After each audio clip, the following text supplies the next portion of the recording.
Faixa amarela do Carnaval, hoje nós estamos aqui no Galpão da Águia de Ouro e meu convidado é o carnavalesco Alexandre Lousada. Faixa amarela do Carnaval, ela quer, que o povo do samba só fala dela. Faixa amarela, agitando a cidade. Tudo bem, Alexandre? Tudo bem, finalmente, né, a gente vai se falar, se falou pouquinho lá na quadra. Muito me honra. Muito feliz de estar fazendo essa entrevista com vocês. Vamos começar falando desse enredo do Águia de Ouro? Descreva ele para mim. Olha, a gente não pode esconder que está falando de um lugar, né? Ganha o rótulo de enredo CEP, mas a gente buscou fugir do lugar comum de contar a história, de como começou aquilo, apesar de que a gente toca nesse assunto, porque nós temos um tratamento lúdico ao enredo. Eu acho que o fio condutor é a liberdade, fazer uma associação do símbolo da nossa escola, que também é um símbolo de liberdade, de capacidade de se transportar a grandes distâncias. É uma história fascinante, uma história que me surpreendeu.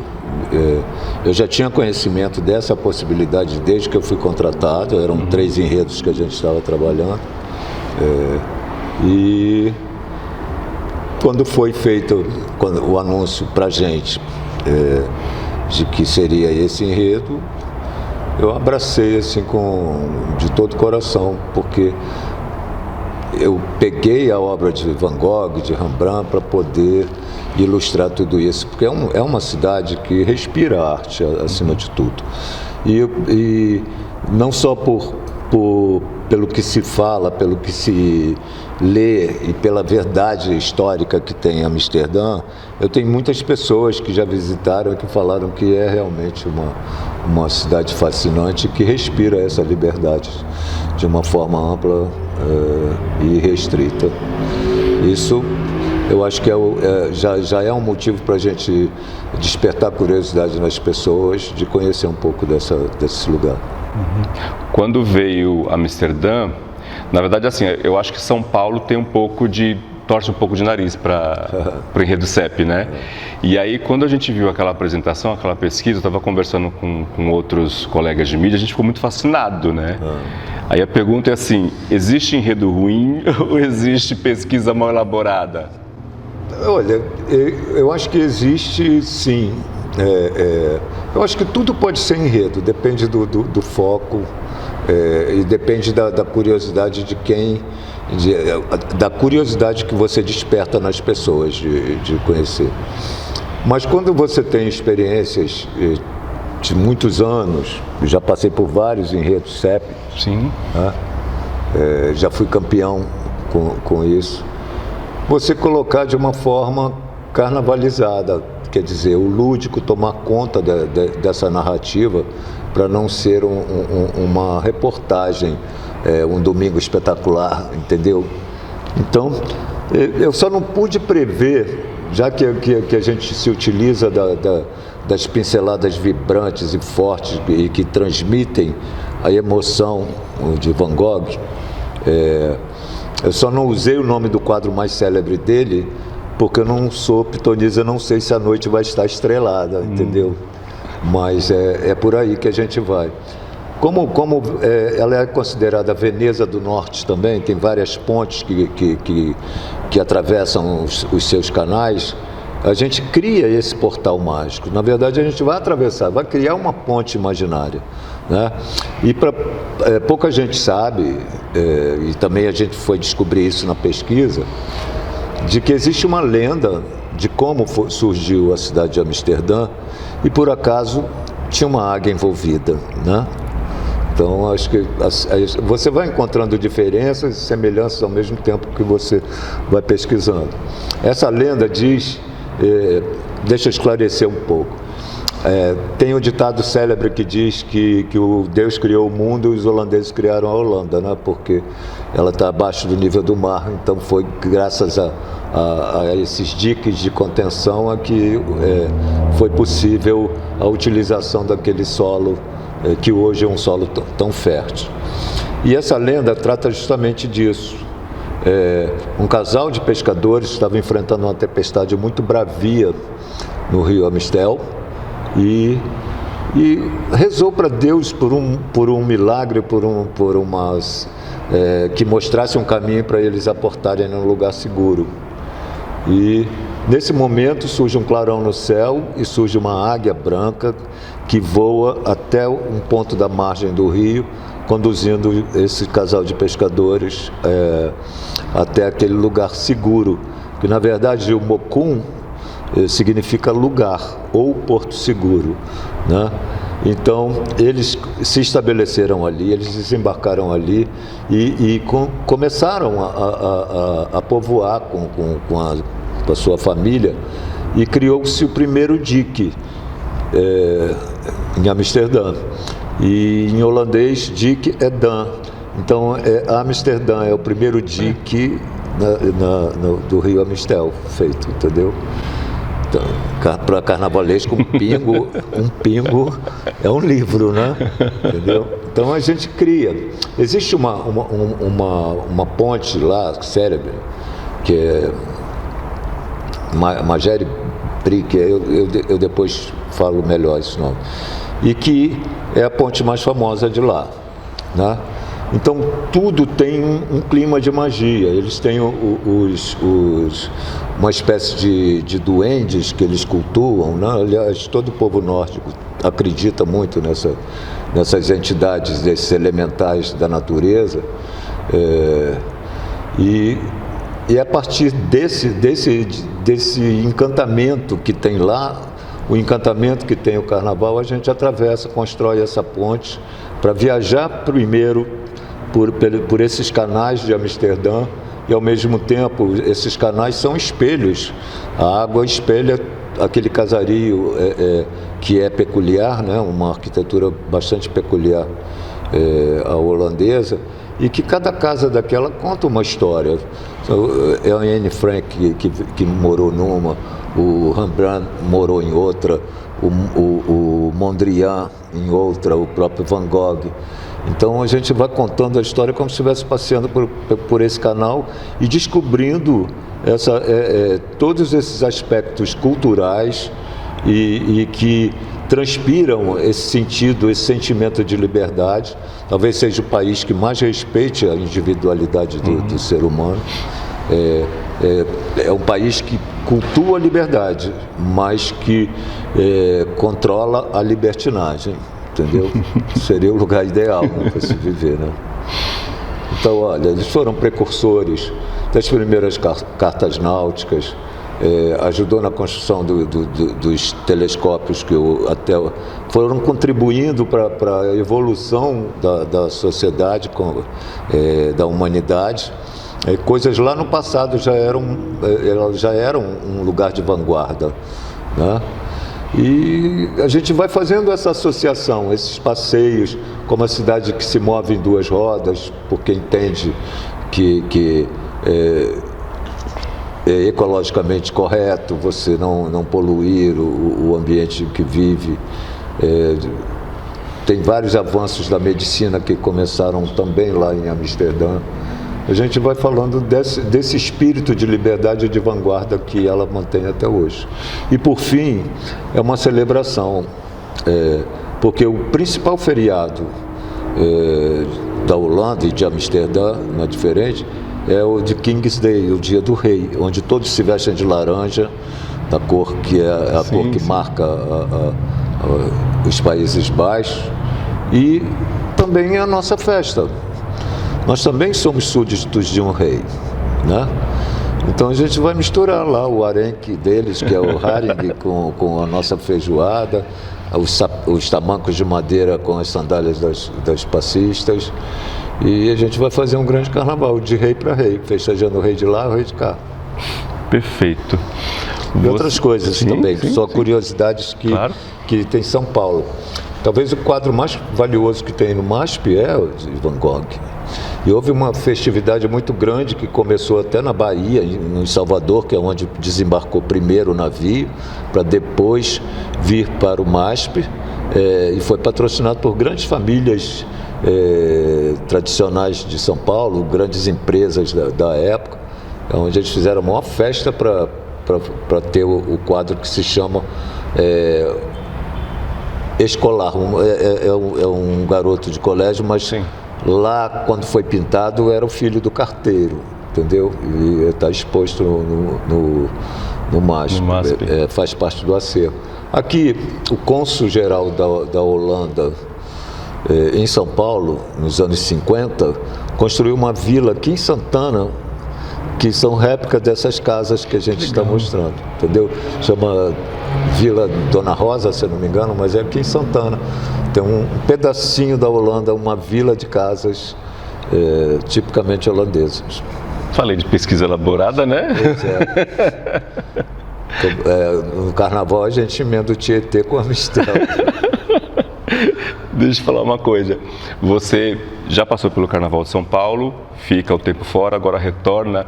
O que você viu de diferente? O que mudou de quando você estava aqui para agora?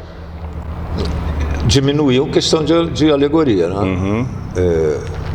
Olha, a distância, quando eu ainda não pensava em retornar, eu já acompanhava uma evolução muito, muito grande.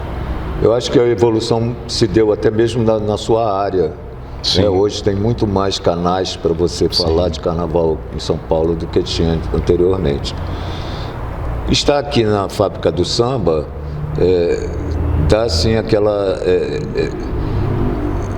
sensação de que cada dia a gente está mais próximo um do outro. Apesar de que eu acho que o Rio está investindo um outro perfil do espetáculo, que eu acho que deve ser mais dosado, mais olhado com cuidado, para que você não perca o principal dessa festa, que é as tradições que uma escola de samba tem e que os desfiles de escola de samba promoveram ao longo do tempo. Eu acho que é uma coisa que tem que ser revista, a questão da participação popular. Hoje você desfila para poucas pessoas que estão interessadas em ver a escola de samba, entendeu? Mas voltar para São Paulo, eu te confesso, era uma dívida que eu tinha comigo mesmo. Foi um lugar que me deu grandes alegrias, mas que eu não podia assim, cuidar direito, com tanto esmero quanto merece, e está morando aqui. Eu acho que eu estou no dia... São Paulo também mudou, né? São Paulo é uma cidade...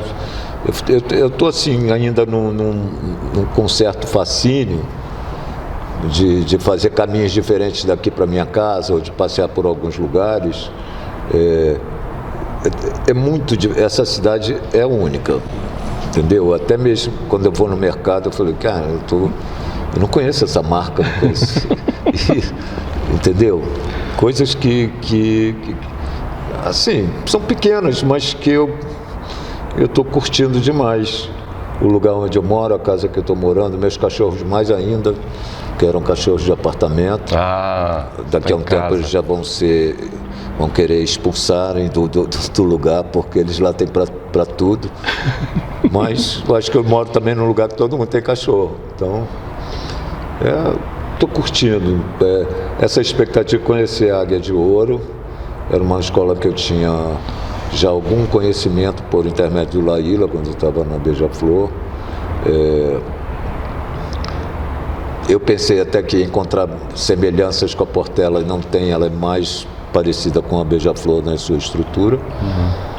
É uma escola bastante hermética, né? Quem está aqui é daqui. Isso mesmo. Entendeu? Eu estou me acostumando com isso. Mas de boa, porque assim, é um clima muito tranquilo, diferente das outras escolas que eu passei, entendeu? Faz mais com menos, assim, menos pessoas, é um clima assim, de muita tranquilidade aqui. Pô, encantado com a equipe que eles têm de piloto, assim, a qualidade de modelagem, de costura, do acabamento. Eu acho que eu vou aprender bastante aqui. Você já falou isso para eles? Não, senão...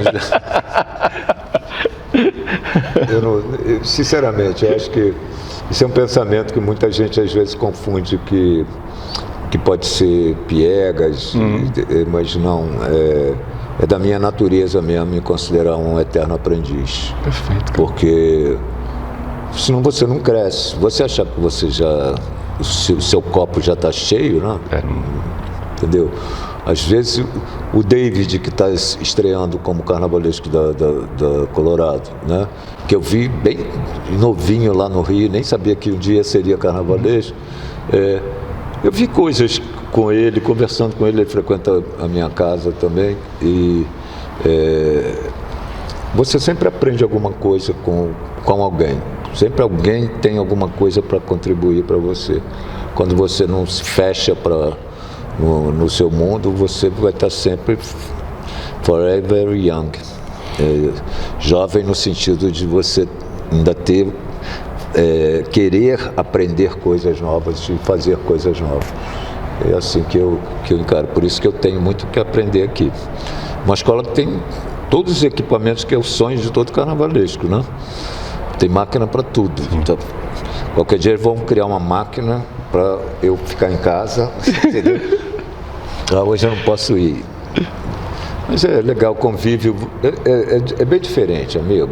Pô, para pensar, você almoça com o seu presidente, mas não sou eu que sou carnavalista, estou almoçando com o meu presidente e minha diretora de carnaval.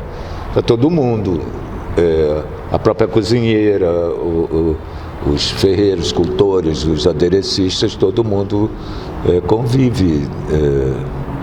Então, isso já é uma coisa bastante legal, né? De você. Sim, sim. E eu sou de boa. Tanto para obedecer, para levar minhas broncas, entendeu? Ninguém é perfeito. A gente tem que se adaptar ao bem comum. O enredo está ensinando isso também, né? Você pensar não em você, não, mas no coletivo. Dos enredos que você já fez, bom, você foi campeão em vários lugares, São Paulo, Rio, fez um enredo sobre Chico, tem o Áfricas da Beija-Flor, que eu acho maravilhoso. Teve algum enredo, Alexandre, que você achava assim, tá faltando alguma coisa, mas ele aconteceu na Avenida? E aconteceu? Assim, de que você achou assim, poxa, esse ano não tá o meu 100%, mas ele chegou na Avenida, ele aconteceu.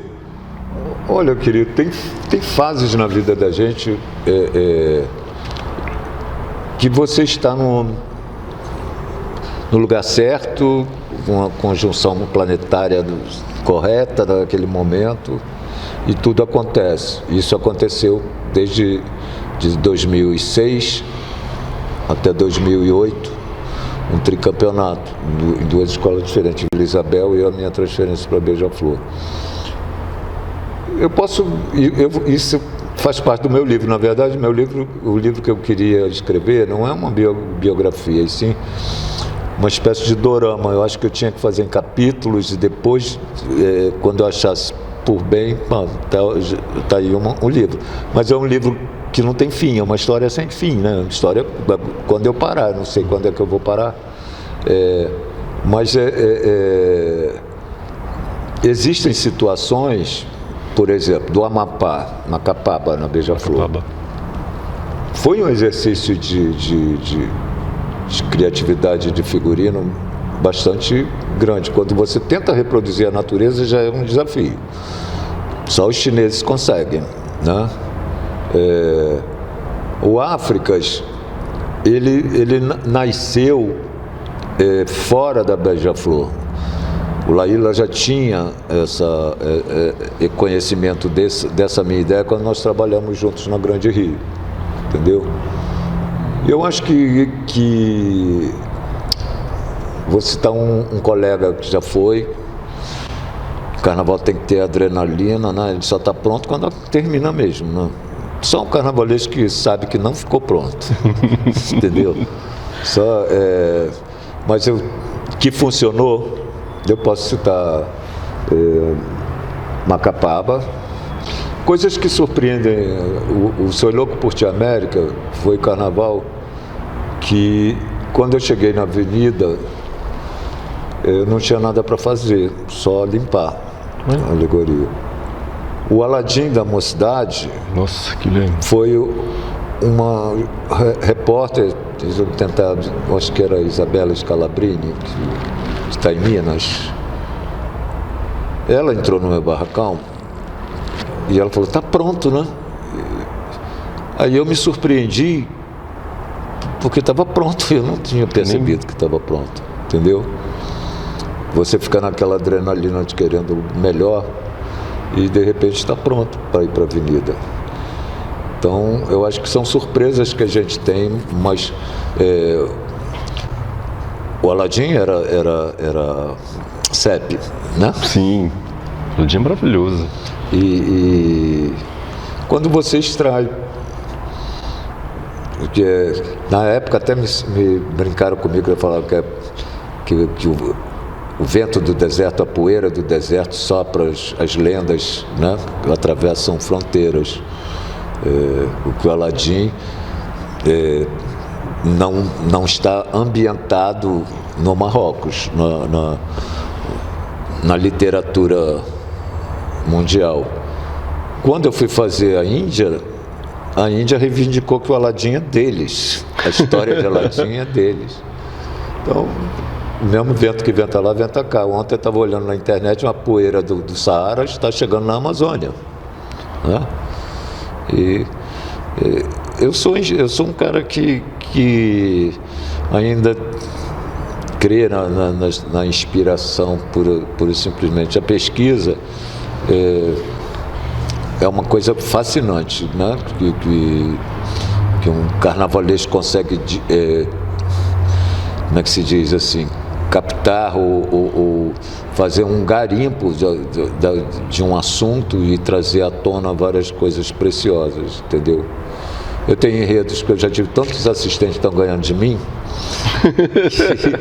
que eles sabem de vários enredos meus, eu sei deles, tenho alguns enredos coincidentes, que a gente falou, ó, quem conseguir fazer primeiro, né? Então, hoje em dia, você tem uma equipe por trás de um carnavalesco, né? O enredista, foram criando vários cargos dentro do coisa. Mas eu acho que eu ainda sou daqueles que a musa inspiradora só para uma coisa assim. Eu leio muito, eu aprendi isso desde pequeno com meu avô e minha mãe, que até do jornal, você lendo até o classificado, pode te trazer alguma informação que você não sabia, uma profissão que você não conhecia que existia, né? Então, eu acho que, diferente de você ser um acadêmico, eu não tive eu tive a oportunidade, eu não tive talvez o tempo ou a paciência na época de que eu prestei os vestibulares e passei, graças a Deus, mas já era carnavalesco. Me tornei carnavalesco de uma Portela, que é uma potência, com 25 anos. Então, dá um medo, né? Imagina você ser aluno de Rosa, Magalhães, de Pamplona e disputar com eles, entendeu? Mas não foi mesmo por falta de tempo. Houve um tempo que a gente fazia 22 alegorias, né? Foi assim que eu comecei. Mas o carnaval me deu, assim, muita experiência e muita cultura. Quando você sabe ouvir, quando você busca, assim, ser assim, um contador de histórias. Eu convivi com muitos contadores de história, dos mais velhos, que hoje já não estão aqui, mas eu ouvi muito conselho, muita coisa assim de você ir além do previsto, né? Que eu acho que é aí que está a magia do carnaval. Toda vez que alguém fala assim, como é que você faria uma escultura de um elefante realista? Eu vou lembrar de Viriato. Você faz uma escultura normal, pinta de prata, de tinta lumilac, reveste com filtro de ar-condicionado, que é a mesma cor e a mesma textura da pele do elefante, assim, para vista. Então você ir captando essas coisas. Que o Viriato falou uma coisa para mim quando eu frequentava a casa dele, ainda como um presidente de ala da Portela, não era carnavalesco. Ele falou que ele não ia me ensinar nada, mas que ia deixar eu ver. Eu ia aprender olhando. E eu soube olhar, né? Eu não aprendi a pintar. Meu pai pintava, então o que eu sei de pintura foi ele que me ensinou. Acho que a gente tem que ter o dom, né? Acho que o carnavalesco reúne, além de ser um artista, um escritor, um roteirista, ele, além de tudo, tem que ser um cara de relações humanas, né? Porque você lida com um exército de pessoas das mais diversas origens, né? E essas pessoas, elas têm uma participação muito efetiva no trabalho da gente. E todo mundo, o artista vive de elogio. Então eu aprendi isso desde de cedo, de saber que o momento da gente chega, entendeu? Mas que você não pode colocar ninguém atrás de você, sempre ao lado, né? Você elogiar o seu escultor, o seu ferreiro, até mesmo quem vai limpar, manter sua sala arrumada. Todo mundo faz parte de um contexto. Então eu aprendi muito de relações humanas com o carnaval. E quando você tem essa relação com as pessoas, você tem um time, né? Você tem já uma corrente vibrando positivamente. Criar um monte de inimigo dentro do seu trabalho não é legal. E todo mundo, eu acho que o brasileiro, você vai descobrindo talentos nas pessoas que elas mesmas não imaginavam. Eu aprendi, quando era criança, eu fazia um versinho, eu tinha que recitar o verso, meu avô escrevia, ele me incentivou a escrever. Eu queria ser compositor. Eu não me achava assim, nunca capaz de ser um João 30, um Pamplona, uma Rosa Magalhães da minha época. Eu queria ser um mero compositor. E foi assim que eu comecei nesse período que eu estou te falando que eu era amador. Sim. Mas eu ganhei o samba. Pô, olha só. O pai do Gabriel Haddad, que é o carnavalesco da vila, ele estava lá na torcida do meu samba. Eu cantava. Não que eu seja cantor, mas eu tinha que defender, né? Eu e um outro que foi carnavalesco da tradição na época, porque ele era da nossa ala na Portela. E ali, depois de ganhar o samba enredo, o carnavalesco teve um problema, teve que se ausentar e não tinha os figurinos desenhados. Aí foi minha primeira experiência, assim, como de desenhar numa escola de samba. E deu tudo certo, porque o meu samba deu nota 10, a escola subiu, entendeu? Aí, acho que ali nasceu o Alexandre Lousada, em Niterói ainda, até... a gente era muito conhecido da Portela, mas o meu universo de samba no Rio era Portela só. Até que o José Henrique, um grande destaque da Beija-Flor, que já nos deixou, ele tinha amigos de ateliês de Niterói que faziam roupas de luxo, de concurso. E estava lá um figurino meu na parede que ele pediu aquele figurino, porque ele colecionava figurinos. E foi ele que me apresentou o Joãozinho 30, para eu ser um assistente, um figurinista futuro. E na mesma noite que eu dei o sim, que eu fiquei lisonjeado com a possibilidade de trabalhar com o Joãozinho 30, o Nésio, que na época era vice-presidente da Portela, bateu no meu trabalho. Eu desenhava rótulo de coisas hospitalar, sons pendurando assim, fazia aquele desenho de como tem que proceder, assim, antigamente era na mão, né? No computador, assim, né? Então eu era arte finalista e dali o Nésio me fez carnavalista Portela no dia seguinte desse convite. A gente estava conversando nos bastidores antes, são mais de 40 anos de carreira. O que você estava falando também das outras profissões que surgiram em volta do carnavalesco? O que tem de melhor em tudo isso, assim, da época que você falando que começou na Portela, que era um carnavalesco. Sim. Hoje você é um outro carnavalesco num outro ambiente.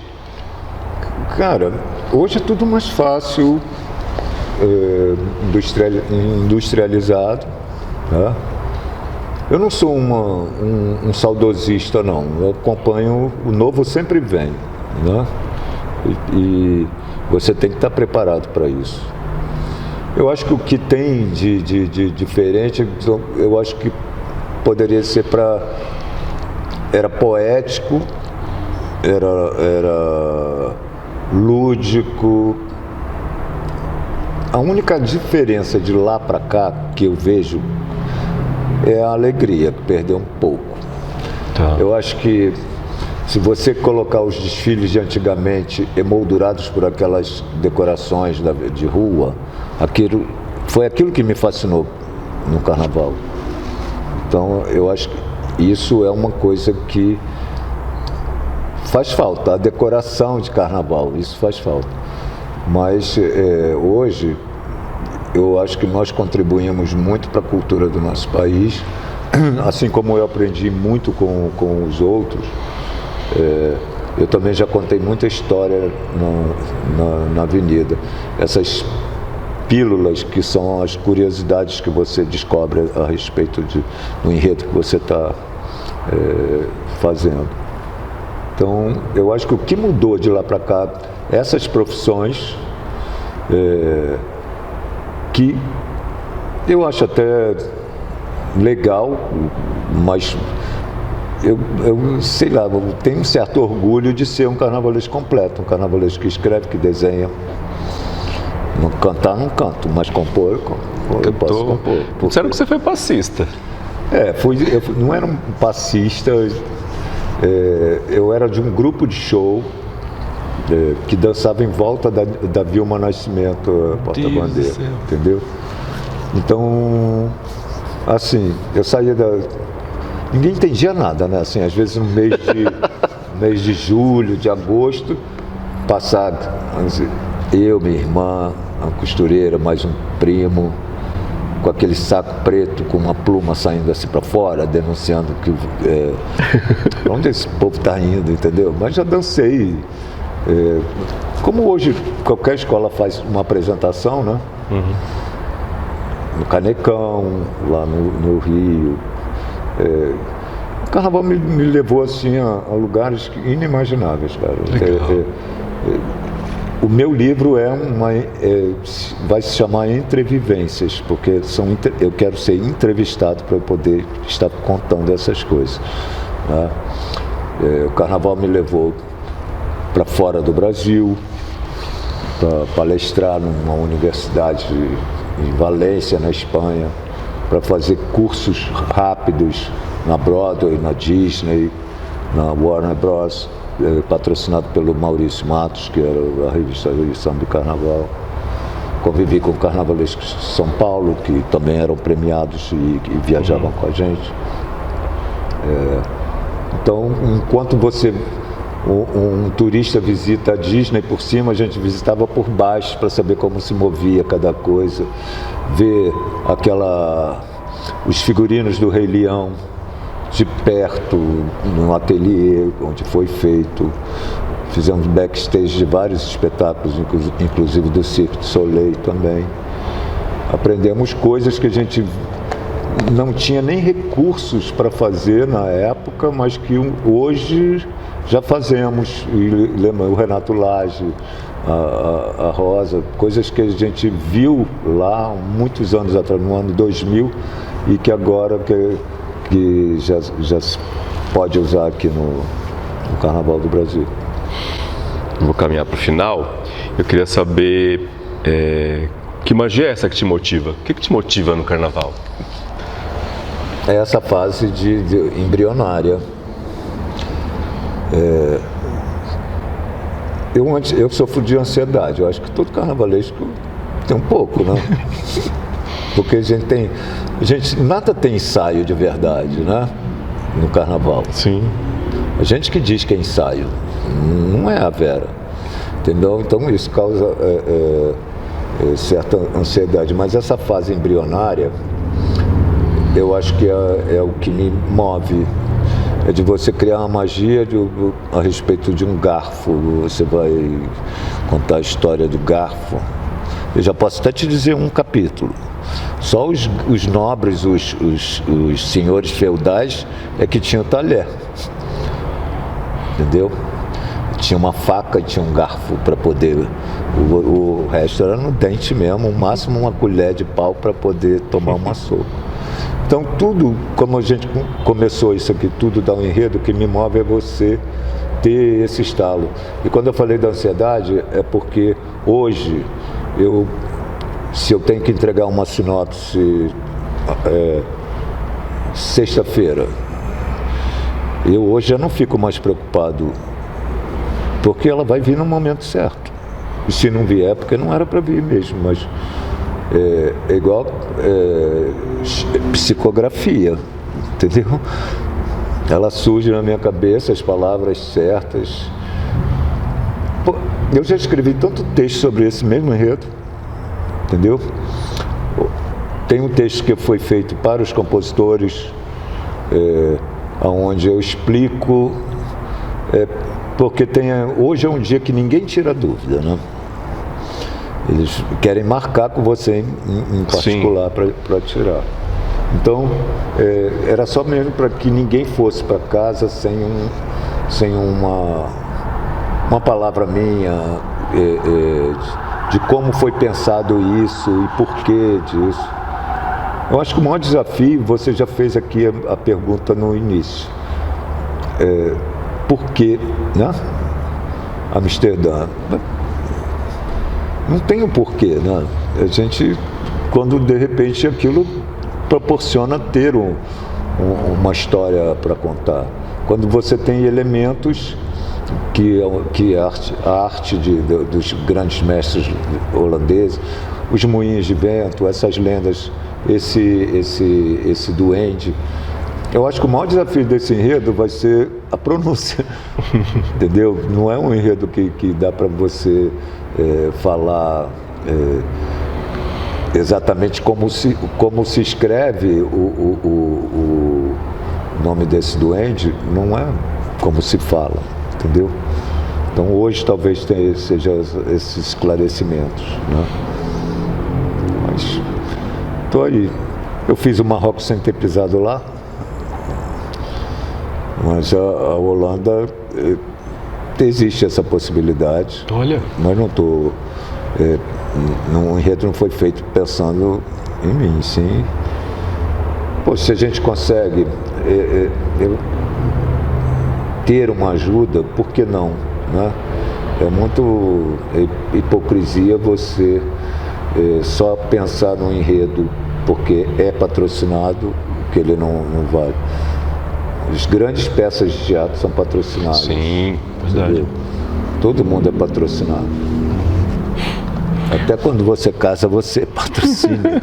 Patrocinado ou é o patrocinador. Sim, eu é o patrocinador, tem razão. Então, e Olha, ser carnavalesco para mim é um exercício de criatividade, de cidadania, porque você às vezes aborda questões sociais e essa coisa de ser o eterno aprendiz mesmo, e você poder também difundir essa magia. Essa magia não é uma coisa que te pertence. Eu acho que o Harry Potter é um grande exemplo de coisa. Eu acho que todos os carnavalescos acho que passaram por lá mesmo, tem pensamento, né? Deixa eu finalizar. Nosso nome é Faixa Amarela, porque no AMB tem aquela faixa amarela. Você já passou por lá algumas vezes. Falou do Rio, né? Na Sapucaí também tem. Queria um enredo que te emocione, mas um que você nunca tenha revelado para ninguém, que você já quis só para mim agora, um que guardado no coração. Do geral? Pode ser do geral, mas que te mareja os olhos. Eu sou muito emotivo com algumas coisas. Às vezes eu me emociono com coisas que eu fiz, mas não esperava que ia causar essa emoção. Mas eu já bebi da fonte de tantos colegas que me tocou realmente. Eu acho que é meu mesmo. Sim. A música venceu. A música venceu. Porque eu nunca podia imaginar que eu ia transformar uma tragédia grega num enredo. E foi uma choradeira danada, né, naquele ano. E eu conheci o João Carlos Martins, e eu fiquei assim, ele tem uma paz na voz para te contar as coisas. E não foi, nada daquilo foi ele que me contou. Assim como Macapaba,